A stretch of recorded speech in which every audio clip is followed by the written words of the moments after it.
So while every other channel does their top 10 best games of 2015 shit, we at Outer Gaming feel like doing things a little bit differently. Mostly because we don't think there were many good games this year. So instead, we are doing the top 5 things we didn't expect would happen in 2015. We're doing 5 because we have been very busy this holiday season. Mostly me with my 3D modeling and animation I'm doing, so I apologize if we take too long. But with that being said, sit back and enjoy the top 5 things we didn't expect for 2015. Let's have Sonny start us off with number 5. So the biggest surprise of this year for me has to be Undertale, which was written, designed, and composed for by Toby Fox. He had previously done music for a certain webcomic called Homestuck.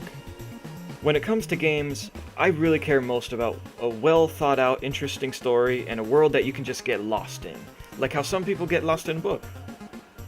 Undertale is humorous and strange, yet it is not always bright and whimsical.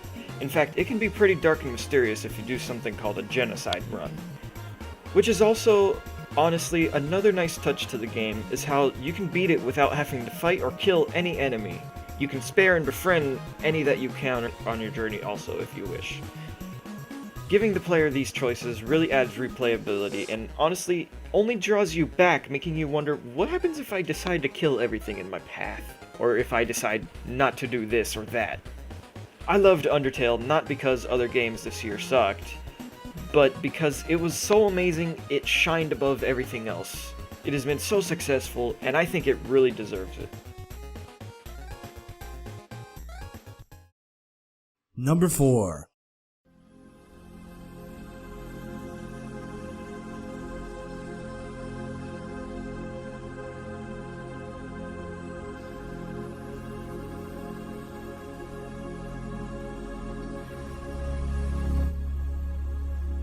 Black Ops 3 actually being good.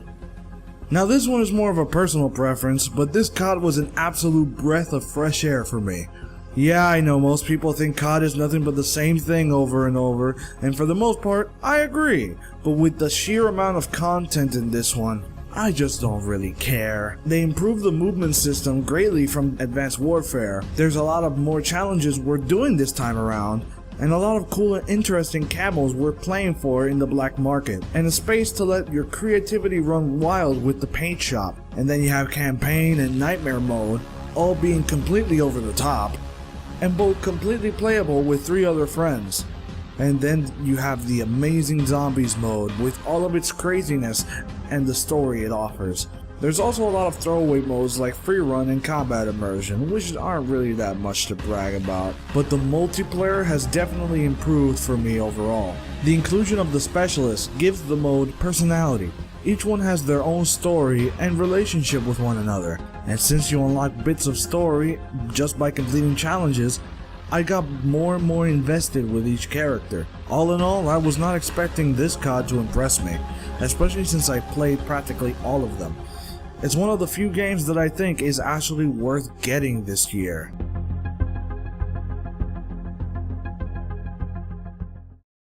Now for the next 2, Phoenix is gonna help us out here. So let's go to number 3. Warframe actually getting a story. Let's see what Phoenix has to say about this. So, Warframe has a story now.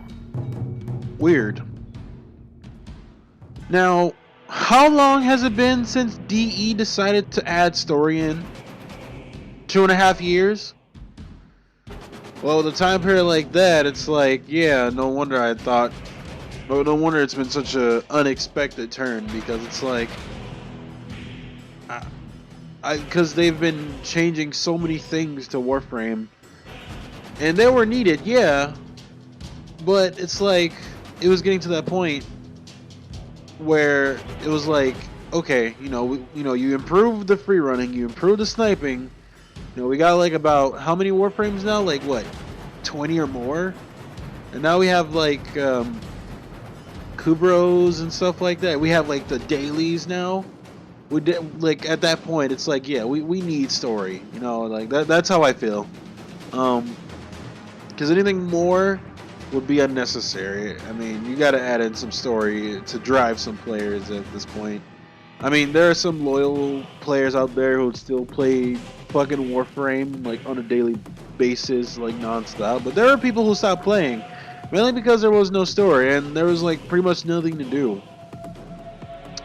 So like them adding in story was a good idea on their part, and it was pretty good. There was a little bit of suspense, a little bit of feels for like about a minute. And that's it. There was only like two cutscenes, but the dialogue was really good. Not gonna lie, I mean the dialogue was there. It was like pretty much spot on. So yeah, like them adding story was unexpected.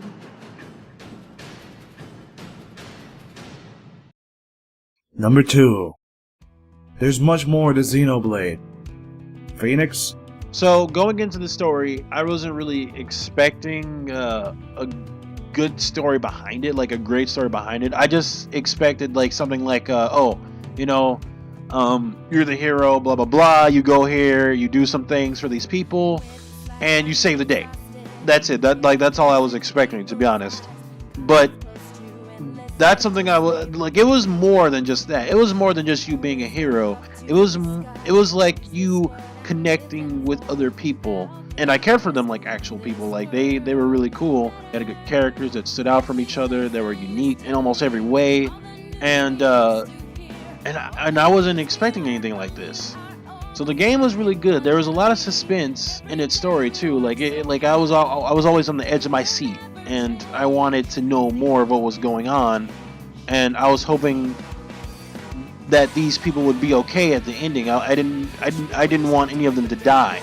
I wanted them to stay alive. I never really cared about about this kind of stuff, and there have been games that made me feel that way before, but that was a long ass time ago. So just having this feeling just felt kind of nostalgic, and I loved it. Now I didn't know if I haven't played the one before this one, and I'm not sure if it was kind of like this or not. I would have to play it, but yeah, this is something I wasn't expecting near the ending of 2015.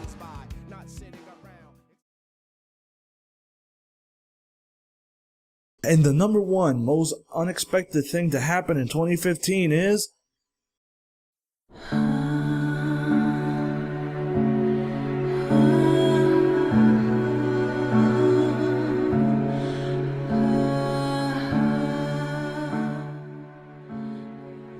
the Kojima debacle and MGS5.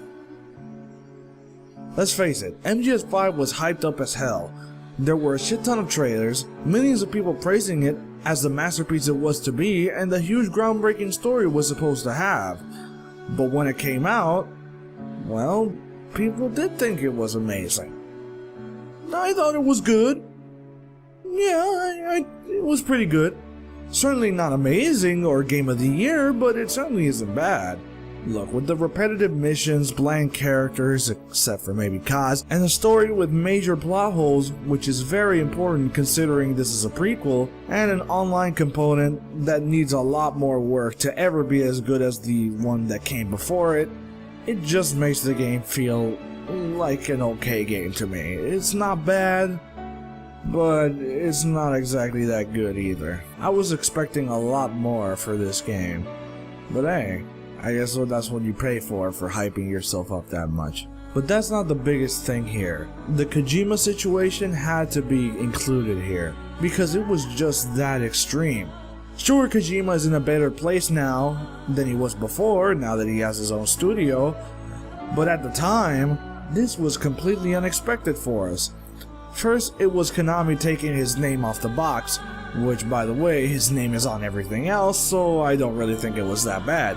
But every time you thought, they seriously couldn't be this stupid and fuck things up even worse, they go and do just that.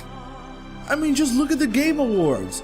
Jeff Keighley having to call out Konami's lawyers for keeping Kojima from accepting an award with all of his co-workers? That's an extremely new low. It's safe to say that Konami has surpassed EA and Ubisoft for worst company this year, and that was no easy feat. They should be proud. At least Sega finally learned from their mistakes and is slowly trying to gain the trust of their fans back. But Konami? Oh, they're gonna have to do a lot, and I mean a lot, if they ever expect to bounce back from this. And I hope all the employees under Konami don't suffer from this. They already get treated like crap as it is. So anyway, that was our top 5 most unexpected things of 2015. Do you agree? Do you have your own things you didn't expect to happen this year? Put them in the comments. And also, if you could share this video, it would really help us out.